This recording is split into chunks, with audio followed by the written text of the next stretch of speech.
Let's talk for a minute about the Poale Zion.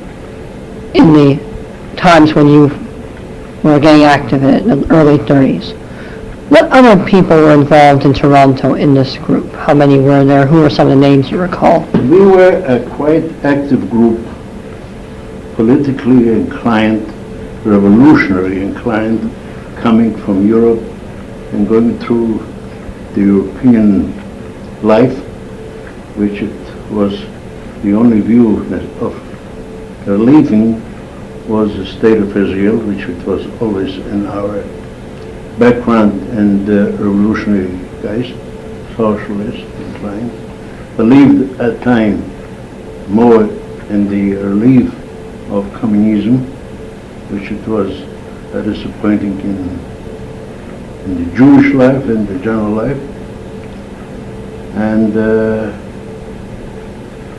that was a highly, the people in there was the most active was Max Perman, Harry Simon, Appel, Golba, myself. We have some good men. We had quite about an organization of activity of about 25, 30 people, and at that time we organized. We were at one time in 1935, 37, 38, part of the, at that time called the Verband, Jewish National Works Alliance. We broke away from them and organized a group, an independent workers' circle, which it used to be an organization, not the workers' circle, an independent workers' circle in the States. We became part of them, and then they vanished, and we remained active as a peripheral for our Poale Zion movement. How many members would you say there were between 1933 and 48? An average number. Well, the number of average is in our entire control of our movement. We organized the Bohoff School on number 1 Major Street with Principal Moshe Menachovsky, late Moshe Menachovsky, which he was also came from Europe to Winnipeg.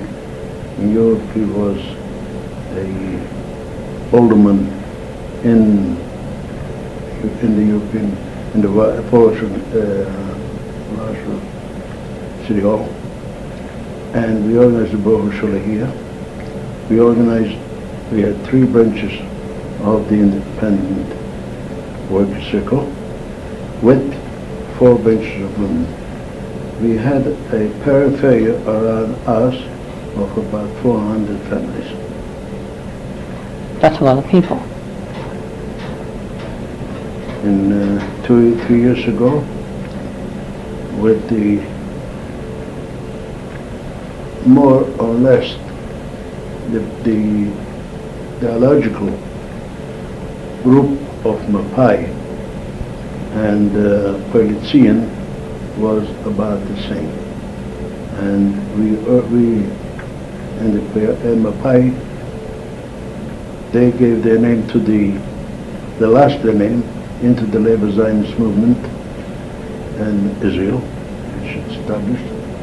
And we joined the Verband, calling now Jewish National Alliance, National Works Alliance, and we became now as one organization.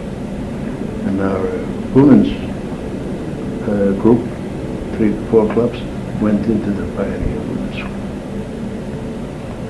Now we're part of the alliance, which is in Toronto, of about 1,000 families. We have about 14 or 1,500 in Montreal. And I don't know whether you know that the alliance in Canada broke away from the alliance in the United States. I have heard about that, but I didn't know when it happened. We broke away only the business administrative, but in principle we consider ourselves, but it was on a purpose of insurance, and the alliance in my opinion, have not conducted their organization with the view of future.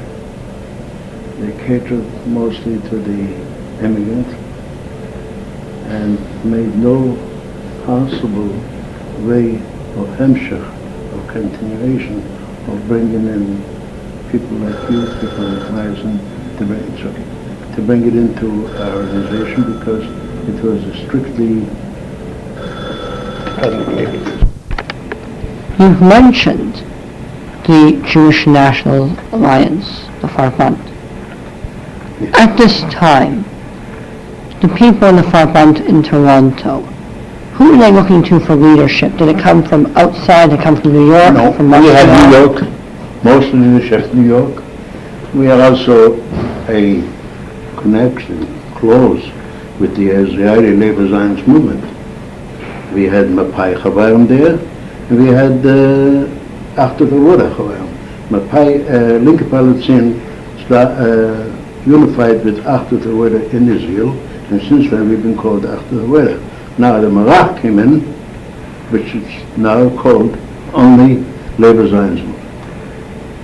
Personally, I regret, because I regret for the purpose of this, that a party has a sort of militant into it and could expect from its members more than a Labor Zionist movement, which we are a roof organization. Yes. Under our roof is the Pioneer Alliance, Draw, all are under our roof.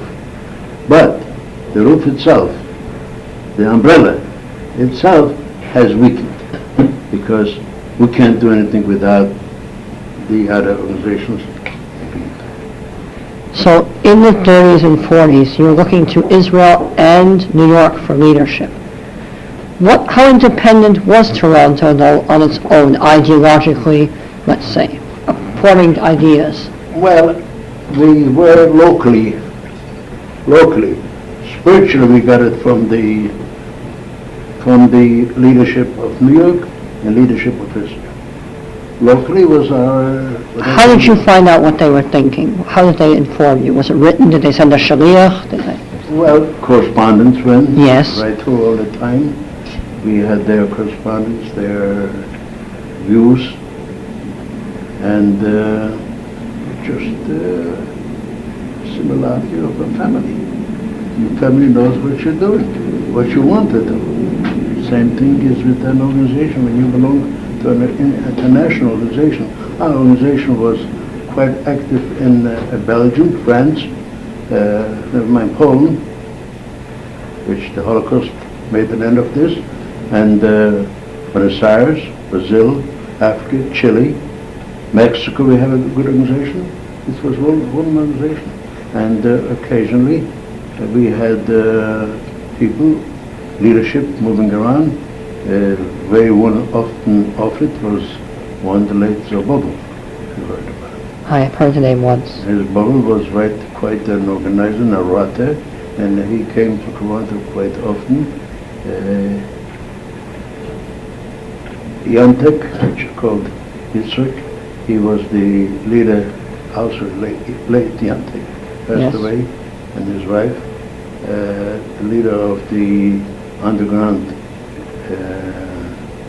in Holocaust in Russia ghetto, and now of Kibbutz Bachami, which he put up the famous world-known museum, of which it's every military man who goes in there must go through the school of the Lechamat,